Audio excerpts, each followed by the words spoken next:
Seldom do most of us witness a truly perfect night in our short lives. One where the stars are in just the right spots across that endless indigo above. When the crescent moon lights up just enough of the earth to inspire wonder, but not enough to dull the mystery of the darkness.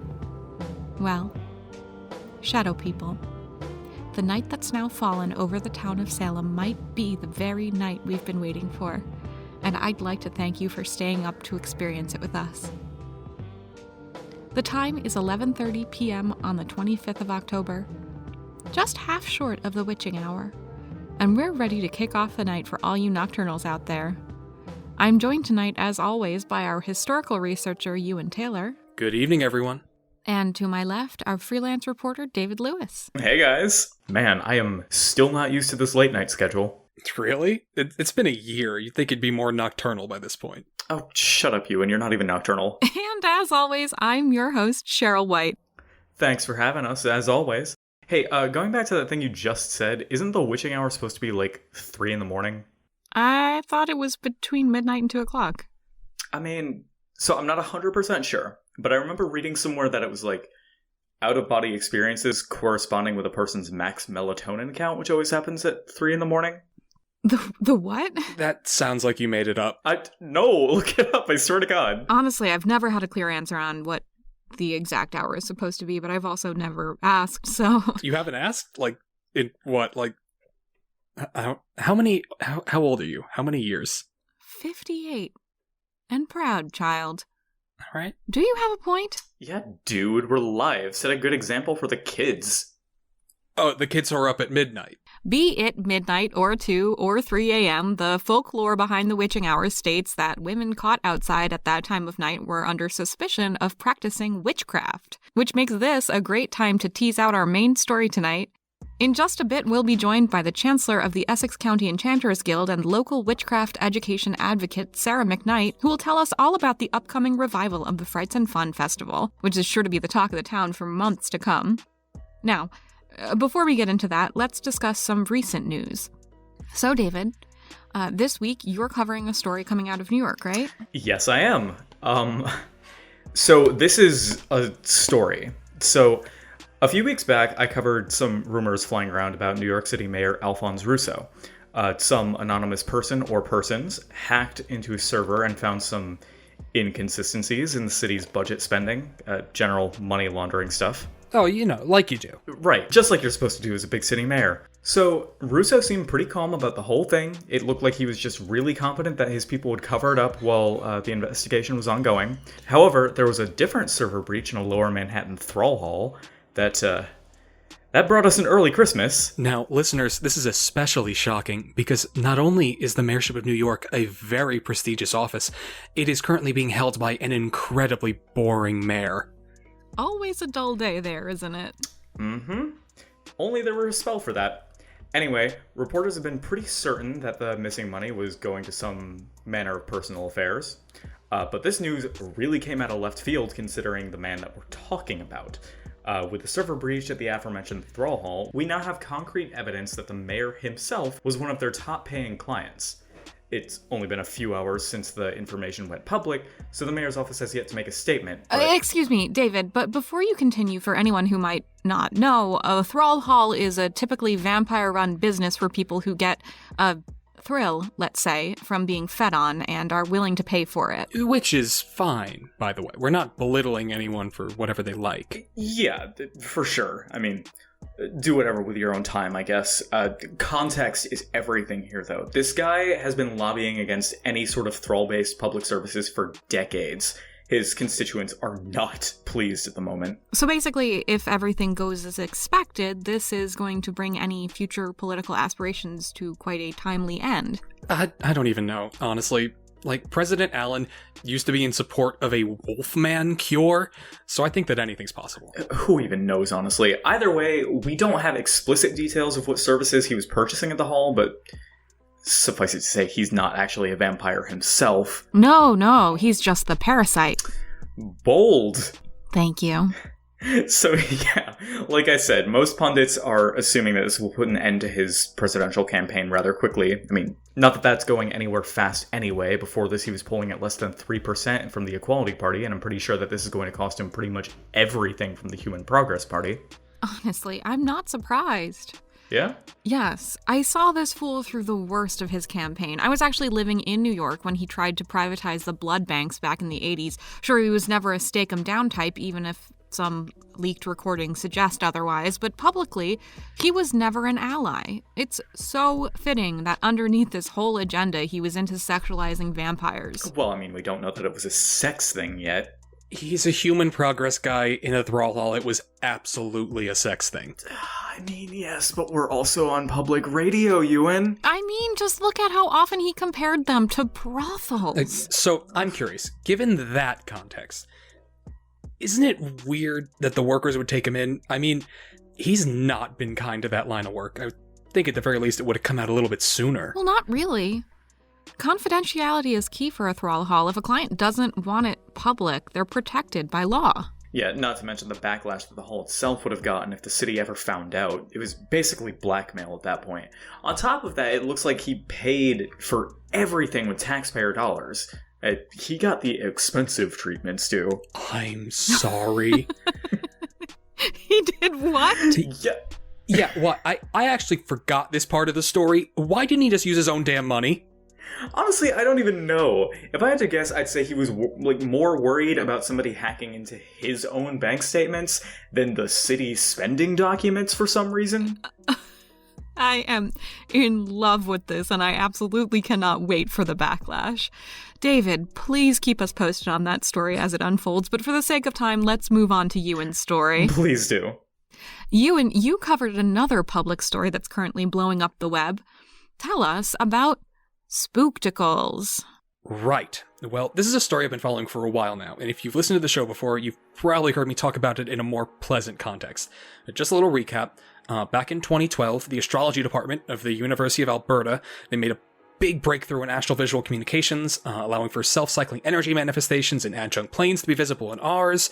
To put that in plain English, everyone, that means that they built a thing that lets you see ghosts. Among other things, but yes, that was the huge takeaway. You could see ghosts without any taxing effort on the part of the departed. It was revolutionary, and while the legal system still needs to be rewritten, and we gotta talk about ghost rights, it's still a very big deal. Well, I think that we can all agree that this is, as David says, balls to the wall awesome, I but... don't think he does. I've heard him say that. I've heard him say that. All right. Anyway. Maybe, but please don't start saying it yourself. But Ewan, you recently did some research on an issue currently going on with the technology. What is the word? Right. So it's not an issue with the tech itself, but the companies around it. Now, you've probably seen some of the stories popping up online about the extremely rapid acquisition of the AV planar bridge goggles, which are now being pretty offensively called Spooktacles by the privately owned Orpheus Corporation. So this company basically they straight up bought out the university's department as soon as the tech was finished? Mm-hmm, pretty much. They just released an ad for it this past Wednesday. And I quote, with the addition of the University of Alberta's astrology department to our list of partners, we're proud to announce our new line of ghost viewing eyewear, the Spooktacles. So, yeah, I'm pretty pissed off right now. There was this massive chance to let the world experience something great. The university's original plan was to release these things slowly at public forums or through the government. It wasn't a perfect method, but it would have been cheap or even free, and let millions of people help their loved ones pass on to whatever's next. It was a wholesome idea at the very least. Now they're locking it behind a corporate paywall so they can advertise fast food to us in the afterlife. Why though? Just why does everything need to be viable? People literally die to get away from this crap. Honestly, now that they can, I'm almost positive that they're going to start marketing products that are supposed to help you move on faster, and they're all going to be bullshit, and they're all going to be marketed towards dead people so they can make more ghost Bitcoin or whatever. There's never a market left untapped by OrfCorp. But as repulsive as this is it really so surprising?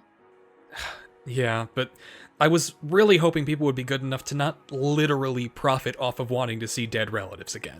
Guess that's just the invisible hand at work. You know, because ghosts. Why? David. David, we talked about this. Yeah, we did. That's three. That's 3 strikes, Cheryl. I'm sorry, David, but we're going to have to let you go. Oh, come on. Anyway, as you can imagine, I'm not the only one who's upset about this unthinkably dumb business move. A recent poll by the American Mediums Association shows that only about 20% of Americans are in favor of the decision. Now, 60% say that communication between Earth and the Veil should be a sentient right, not a privilege. The other 20% think we'll go to hell for talking to ghosts. Because of course. Why wouldn't we? Also, is Orpheus going to be backing out of this, do you think? I hope they do, but I sincerely doubt that they will. They're so big at this point that they can afford the backlash. Unless they get hit with a huge lawsuit, I doubt we'll see the story end anytime soon. So, Ewan, is this going to be at all affordable? I mean, I hate the idea of supporting these guys, but it definitely seems a lot more accessible. I mean, more accessible than, mediums? Yes, precisely. I don't commune with the dead too often, but I also can't use a Ouija board, so if I ever wanted to, I'd have to go out to see a medium. And I am sick of waiting to find out if my loved ones are good enough ghosts to haunt me. Or that.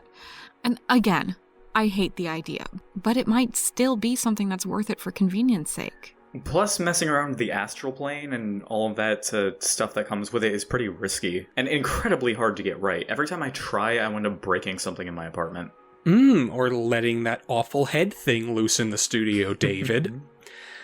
Anyway, they launch next year, so there's no price tag yet, but estimates are about $6,000.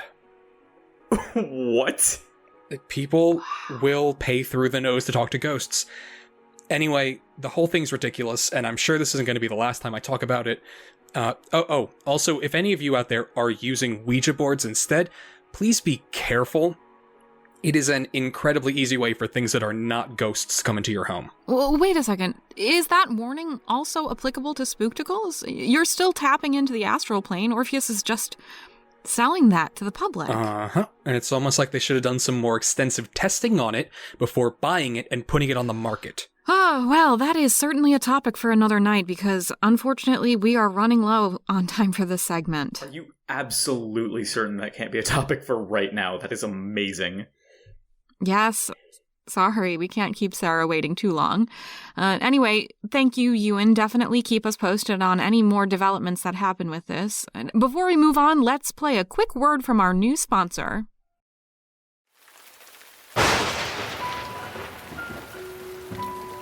Good evening, mortals. 'Tis I, the eponymous Madame Lucretia of Madame Lucretia's readings and exorcisms.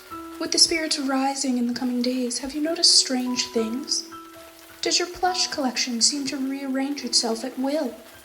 Do the eyes on your paintings follow you around the room, or do they only stare menacingly at you when you aren't looking? Did the new porcelain doll that you purchased seem a bit too lifelike? Why didn't you notice the small metal box and the tarnished key before going to bed tonight, Brian? What could be inside? Mother told you never to open it, Brian, but you're going to, aren't you? Aren't you, Brian?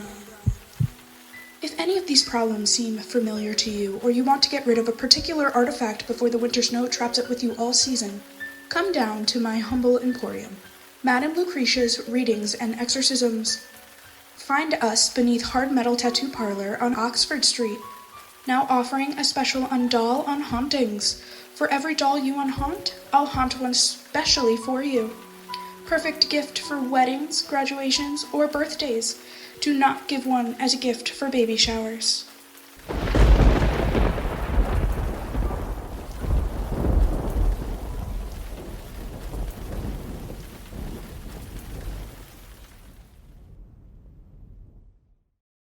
Alright guys, so our main story for the evening is the upcoming Frights and Fun Festivals set to take over much of downtown Salem over the course of the next few days. This year marks 35 since the last festival took place. Now, those of us who were around to see the older festivals might remember they were shut down due to some accidents and unsavory practices, in particular that one corn dog incident. Fear not, however, because we have with us tonight a member of the Essex County Enchanters Guild, Sarah McNight. Sarah, lovely to have you on the show with us. I'm excited to be here, Cheryl. Thank you for having me. So Sarah, the Frights and Fun Festival has been, well, not illegal, but certainly rallied against for over 30 years now for multiple reasons that we can get into in a bit. Many people have nostalgia for the festival, while others protest the very idea of it to this day. You, however, have been a strong proponent of bringing it back for many years, and after all this time, you finally got it up and running again. Now, the three of us are certainly glad to see it return, but why do you think the festival is so important? Well, particularly here in Salem, we thought it was really important to reignite people's excitement about the holiday season. It's important to actually have a celebration of magic and non-human history. After the attack a few months ago, we wanted to make people feel safe to be themselves again. This is our neighborhood, and we shouldn't have to worry that someone is going to drive a stake through our doors if we dare show who we are. That's certainly a noble cause, especially given the ongoing Last Sunrise trials that we talked about a few weeks back. Precisely. For too long, the people of this town have been beaten down for being anything other than human. We need to have an event where we can feel free to express ourselves, be proud of who we are. Overall, we want people to remember that, since the unveiling, this town has been a haven for anyone and everyone, regardless of who they are or how they were born. We made this city what it is, and we shouldn't be afraid to stand up for ourselves and express who we are. I'm sure a lot of folks are glad that you're bringing this back.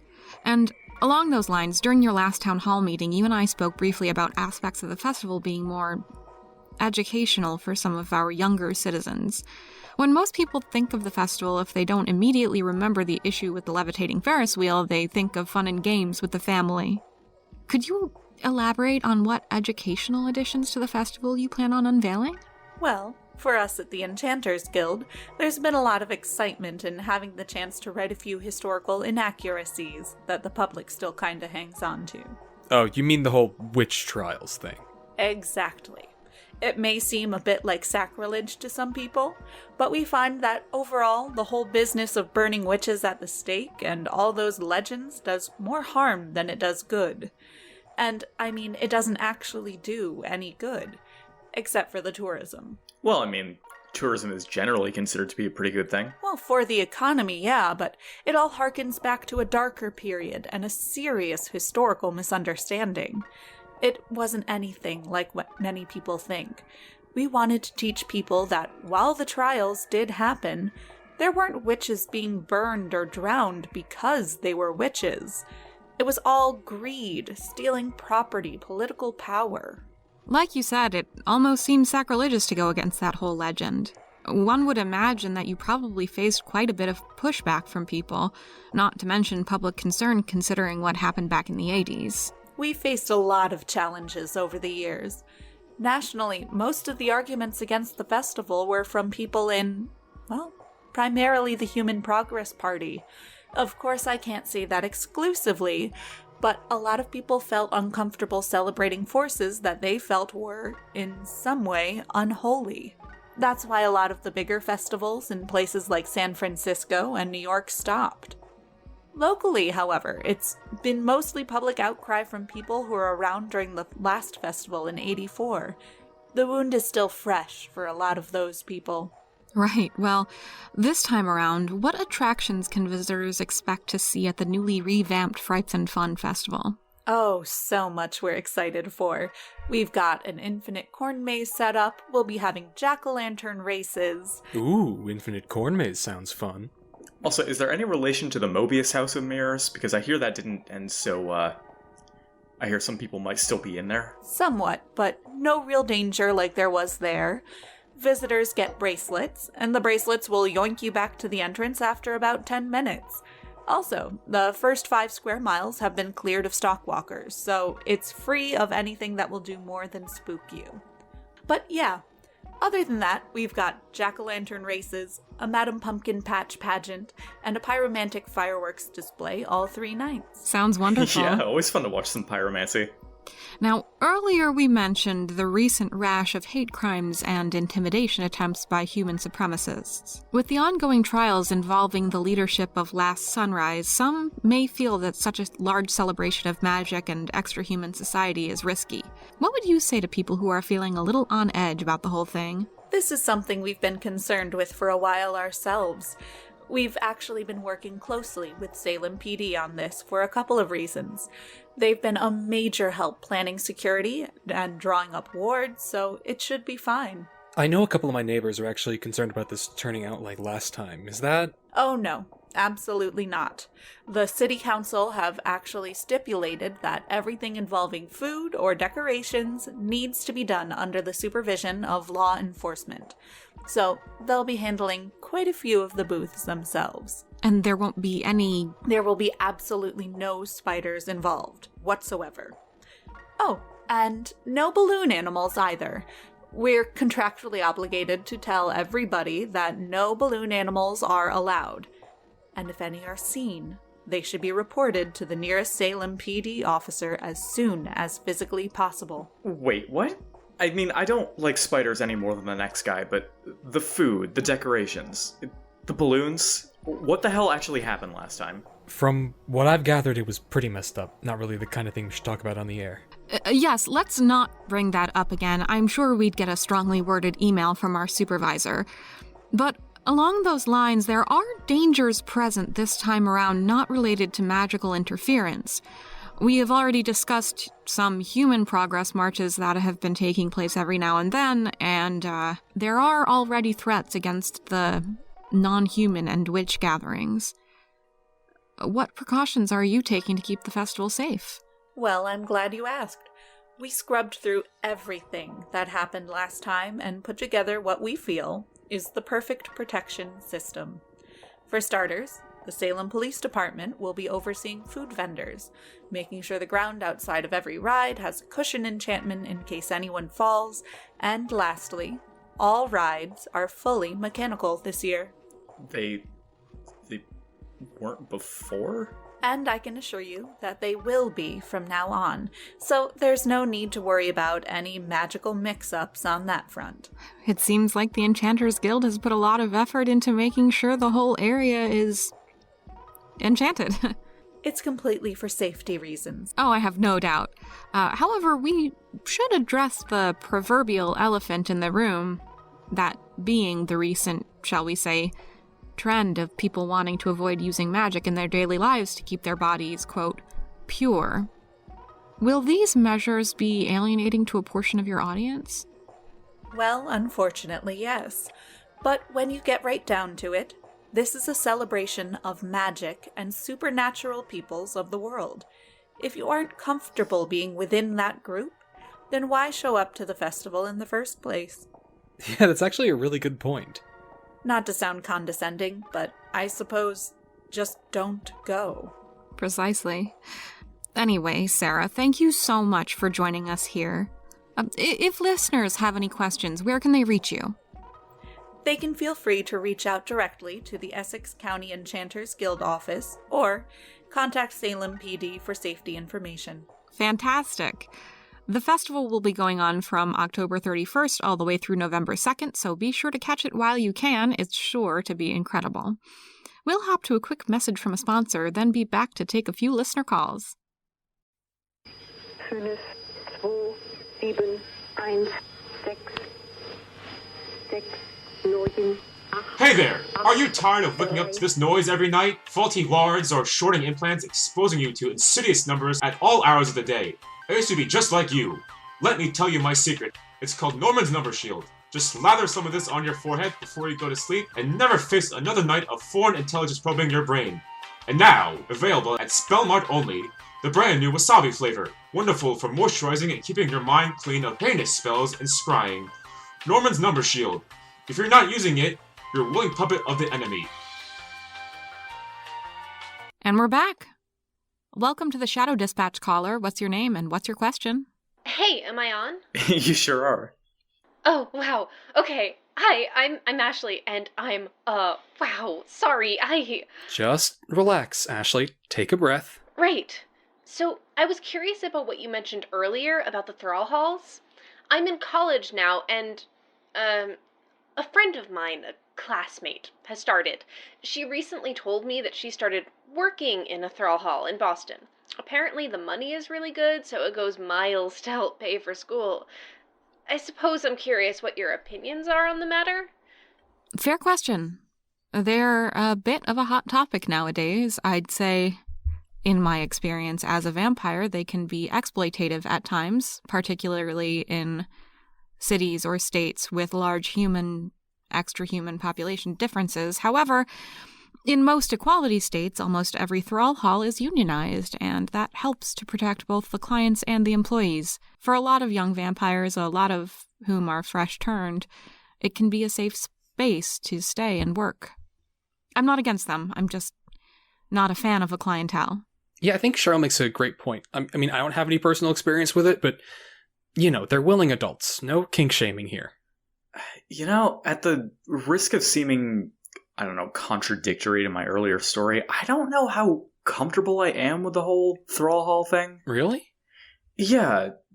No, it's just, even though I got out of the whole, the LS cult when I was when I was young, I still think I've got a few hang-ups about the concept of becoming a thrall, even temporarily. Just, I don't know, losing all control over oneself just feels nightmarish. Not that I have anything against vampires, of course. We've worked together long enough that I'd hope not. Yeah, you know me, okay? But yeah, I suppose it's just not something that gets into my personal worldview. Life in bondage, even for a short time, is still bondage. Oh, kinky bondage, huh? You know what, Ewan? Never mind. Call her, Ashley. Ashley. Did that clear things up? I know, I'm sorry, but did that help? Yeah, it certainly gave me a lot to think about. Thanks, guys. It's been incredible getting to speak to you. Well, call back anytime, Ashley. Caller, you're on the air. What's your name? What's your question? Hey guys, my name is Sam. Just wanted to warn you of dire portents on the horizon. Sam, you're breaking up. What was that you said? Just curious what you're going as for Halloween. Oh, gotcha. Well, I have personally been working on my borrower costume. I loved those books as a kid. Nice. I will be going as a nurse. Sexy nurse, I assume? Oh, the sexiest. Nice. And I'm not sure. I'm not sure yet. Oh, David, it's almost here. Oh, it looks like they hung up. Well, Sam, if you're listening, we wish you the spookiest of Halloweens.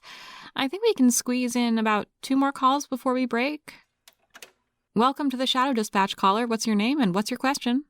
Hey, you can call me Abraham, and I have a question for David.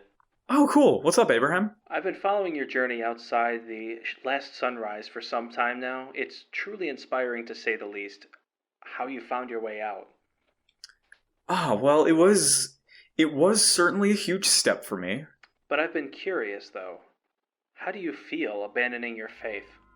Well, I'm not sure if you could call it abandoning my faith. I didn't really have the faith to begin with, I had my doubts for years, and I took the first chance I could to explore my own path, And I just, it just felt... You certainly put a lot of faith in yourself. Like you thought you could put fate in your own hands.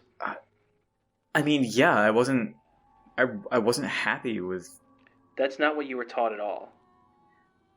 I'm sorry, did you actually have a question you were getting to? Yes. Are you still living at apartment 5 Crescent? Whoops, looks like their connection cut out. Weird. Must be the storm. Mm-hmm. Yep. And that's for the best. I think I'm done with questions for tonight. Yeah, I think we definitely had a good run of calls for the night. Looking forward to hearing back from more people soon. Just not that one. Mm-hmm. Yes, I think it's time we take a break and give David a chance to take a walk down to HR or maybe the police department. In the meantime, enjoy the dulcet tones of Too Mellow. We'll be back soon with advice from local pet medium Baxter Fido on how to help Spot move on when he returns to haunt your family. For the Shadow Dispatch, I'm Cheryl White. I'm Ewan Taylor. And I'm going into the Witchness Protection.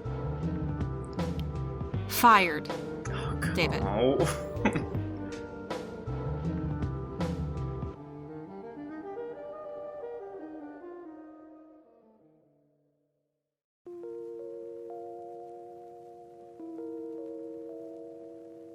This episode of The Shadow Dispatch was written and created by Patrick Flood and Vince Marcellino.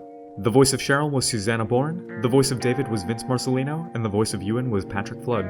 Supporting cast for our ad blocks and guest segments featured Shae Fitzgerald, Will Curley, Shawn Barnes, Alyssa Bergman, Kristen Ippolito, and Molly Waters. A special thank you to Too Mellow for the use of our background music. Check out more of their work at twomellowmakes.bandcamp.com. If you're interested in the opportunity of having your music featured in the background of our show, or if you have any other questions, please contact us at askshadowdispatch@gmail.com. For more information about the show, check out our website shadowdispatch.com or follow us on Twitter at shadowdispatch. Tune in next time at WTCH Radio, and have a good night.